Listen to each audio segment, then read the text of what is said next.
Zero-based budgeting. What does that mean? That means going through every line to see what's working, what's not working, not just adding 2% or something like that, which is what they're doing. I would make the chief financial officer function that I created with my bill totally independent of the Treasury Department. And my original bill said that, but they compromised it and put it 3 tiers down under the Treasury Department next to the OMB director. That's like putting the fox in the chicken coop. That has to change. You got to change the accounting principles in government. Do you know that the accounting we're using now is illegal? Yeah. There was a Hoover Commission in 1955. There were 2 Hoover Commissions.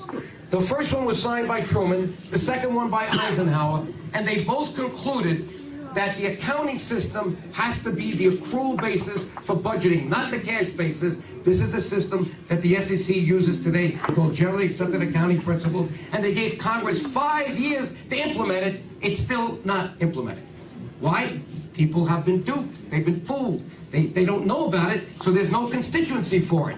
And when there's no constituency for something, it keeps going on and on and on. That's why your presence is important today, because you're becoming a constituency for real change, not the baloney we've been getting, every other year. So I would change the budget process entirely because it's not working for us. And being a certified public accountant helps because I have experience at these things. You don't have enough people with my kind of experience and training in the legislative branch of government. You have mainly the attorneys represented. So you got to send me back. At least give me 8 years, okay? This is a big ship. We got to try to turn it around. Go ahead. Is everybody aware of when the Pentagon was bombed in September 2000, was it? 2001? That was where the accounting department was in the Pentagon. And apparently you talk about accounting problems. Wow. Yes. Do you want to discuss that? Were you there? Do you know about this? I wasn't there, but I know that that particular part of the building was the accounting department that was bombed. And there were people already looking into trillions of dollars that were being hidden through Department of Defense. The problem is worse than just that plane hitting the accounting department. Those accounting papers and rules were all screwed up before. And let me tell you why I know. Because there is a financial statement that's put out every year. My firm started it after New York City. The partner in charge of my firm was so smart, we got paid for New York City. We didn't get paid to do the next thing that I got a big experience on, and my baptism by fire in government accounting. We put together the financial statements of the United States of America. No one had ever done that before Arthur Anderson did it in 1978, and then we realized how messed up Washington was. Now, we gave that to the Treasury Department in 1982. We've been trying to audit that ever since 1982. And guess what? The Comptroller General every year signs a disclaimer that it cannot be audited. And guess what the biggest culprit is? The military. Their books are unauditable even till today.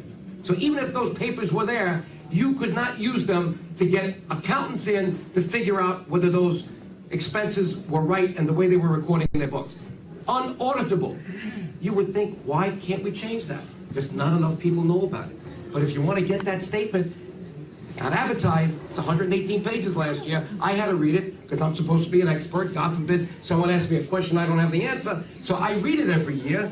And sure enough, it's still not signed as what they call an opinion that the books are in good shape. It's what they call a qualified opinion. So we do need outside auditors. That's the kind of thinking I would bring on the inside, and I would yell and scream about it until the public got educated, because the public doesn't know what's going on. You need a new Paul Revere. You need me.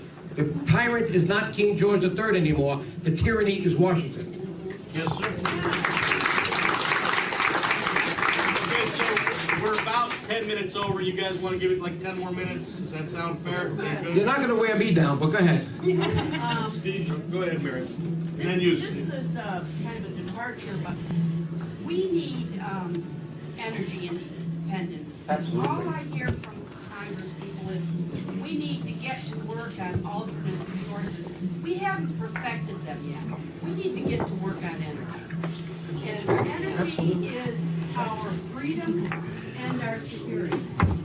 And I'm just tired of the runaround. Yes, of course we need alternate sources, and I'm sure we'll be working on them for the next 100 years, but right now, we need energy. And that's our third pledge too, by the way. Barry, that's our third pledge. I just don't want to hear everything prefaced by more money spent on alternates. I want it prefaced by God, we're going to have energy. That we can do now. We absolutely need a plan that works in terms of energy, alternative energy. I remember back when I was a congressman, they were trying to bring electrical energy, I think it was from Canada, was it the Marcy, was it the Marcy something, I forget the line, they tried to bring down here. I thought it was a good idea. I don't know what stopped it, but we don't have it. And we could have gotten a lot of cheap electrical, it was electrical, as I recall, electrical energy down here. Con Ed stuff. Right. Now, I know that in areas of the state, like near Binghamton and Owego, there are people that have shale, and I know that they want to start getting that out of the ground. Some will become rich by it, but it will create jobs.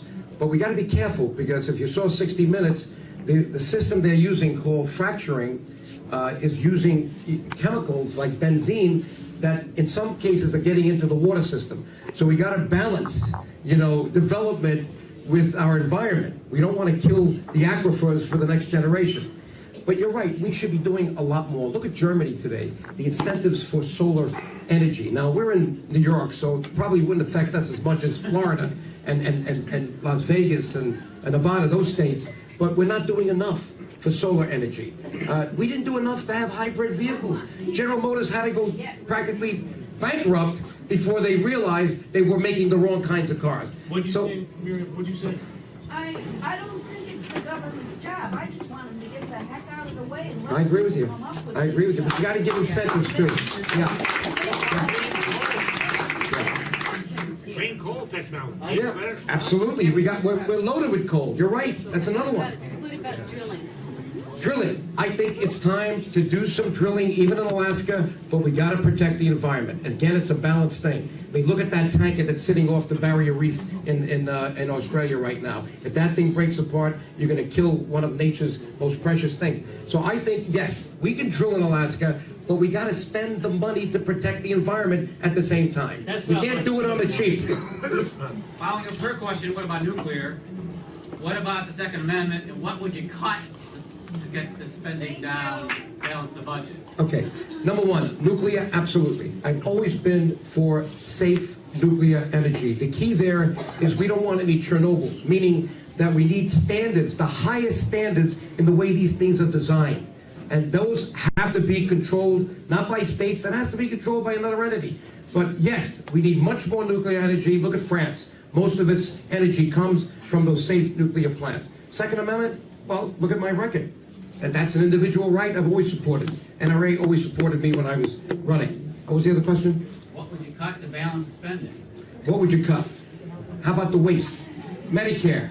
$400 billion they estimate, because as soon as someone steals your identity and they've got all the data, the crooks know that if they fill out the forms the right way, the computer cuts the checks. Did you see 60 Minutes? By the time we get onto it, the stores are closed where they're filing all these things in Florida. They're always one step ahead of us. We got to be smarter. We got to eliminate the waste. There's too much waste in this government. That's the spending we start with. Along with Steve's question, what about federal salaries? They're obscene. Well, here's another thing. All public salaries. In the beginning, public jobs attracted pretty good pensions because they weren't paid as much as people in the private sector. But somehow the unions upped all those salaries, and with it come the pensions much higher, because you can determine your pension in most cases by the average of the last 3 years. And what I'm seeing in my county is that they have overtime in those last 3 years they've never had before, and they're getting bigger pensions than what they were paying as salaries. This is gaming your neighbor, gaming us, the citizens. It's got to stop, okay? You better elect a good governor, because most of that comes under the state, okay? Talks more about In your response, which I didn't quite follow very well, you mentioned 60 Minutes and benzene. I think there's a flaw in your thinking there, and Maybe. it concerns me. I mean, trusting the mainstream media for your data. And I'll give you an example. I'll give anyone $100 that can prove to me that the polar bear population is not currently at a 40-year high. It's between 25 and 30,000 as per the National Canadian Wildlife Government. And in 1970, there was 10,000. In 1950, there was 5,000. It's at a 40-year peak, the highest population ever. So what numbers do you trust? You know, that's the point. How do we know The who to believe? landscapes are at a 40-year high right now. 1979 was the peak, and right now it's back at that peak right now. And that's the only period that they've ever even monitored is since 1979, which is like, that's almost irrelevant in the world history to only measure that data for that long. I see your point. The mainstream media may not be where you should get the information, but there are other places too. That's why we have the internet, and we gotta search. It's 60 minutes for benzene. Well, Come listen, on. when you see someone opening up their faucet and you see black stuff coming out, I'm sure they didn't stage that. 60 Minutes is not one of these, X-rated movies. They are a decent organization. So I'm looking at what they're showing.